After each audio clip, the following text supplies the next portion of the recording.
ഇത് എട്ടാമത്തെ അവകാശമാണ്. വളരെ ഇമ്പോർട്ടൻ്റ് ആണ്, വെരി ഇമ്പോർട്ടൻ്റ്. എന്താ കാര്യം എന്നറിയാം?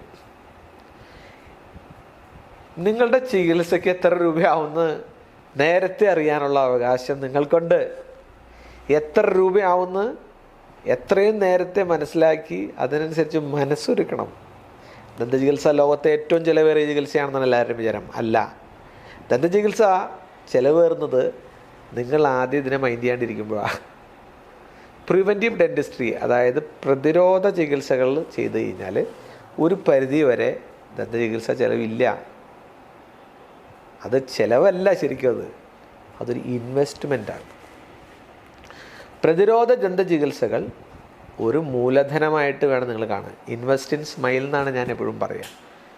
അത് നിങ്ങളുടെ കുട്ടികളുടെ ആയിക്കോട്ടെ, നിങ്ങളുടെ ആയിക്കോട്ടെ. പ്രതിരോധ ചികിത്സകൾ വർഷത്തിലൊരിക്കൽ ക്ലീൻ ചെയ്യുക, മോണരോഗം വരാണ്ടിരിക്കും. കുട്ടികളുടെ വയസ്സ് 6 വയസ്സിൽ വരുന്ന പല്ലുകളെ നേരെ കൊണ്ടുപോയി അടയ്ക്കുക. അതായത് എന്ത് ചെയ്യുക? സീൽ ചെയ്യുക അതിൻ്റെ മുകളിലുള്ള ആ തരിയിരിപ്പുകളൊക്കെ. അപ്പോൾ പിന്നെ അവിടെ കേട് വരില്ല. ഇത് ചെറിയൊരു ഫുഡ് കയറുന്ന ചെറിയ സെൻസിറ്റീവിൻ്റെ അപ്പം തന്നെ പോയി അടയ്ക്കുക. അത് വലുതാവില്ല, റൂട്ട് കനാൽ ചെയ്യേണ്ടി വരില്ല, പല്ല് നഷ്ടപ്പെടില്ല.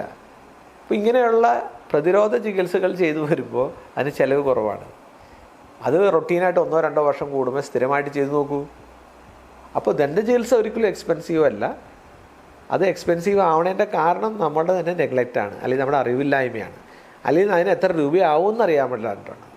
അപ്പോൾ നിങ്ങളൊന്ന് മനസ്സിലാക്കുക, ഈ ചികിത്സയ്ക്ക് പോകുമ്പോൾ ഈ അവകാശം എന്ന് പറയുന്നത് ഈ ചികിത്സ ചിലവ് എത്രയാണെന്നുള്ളത് നേരത്തെ അറിഞ്ഞ് നിങ്ങൾ ബോധ്യപ്പെട്ട് അതിനെ മനസ്സിലാക്കി നേരത്തെ പറഞ്ഞ ഇൻഫോംഡ് കൺസെൻറ്റിൽ ഒപ്പിട്ട് കൊടുത്തതിന് ശേഷം, ആ എസ്റ്റിമേറ്റ് കിട്ടിയതിന് ശേഷം ചികിത്സ തുടങ്ങാനുള്ള അവകാശമാണ് നിങ്ങൾക്കുള്ളത്.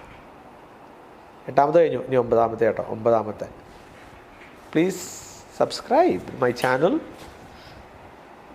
follow my page. Thank you.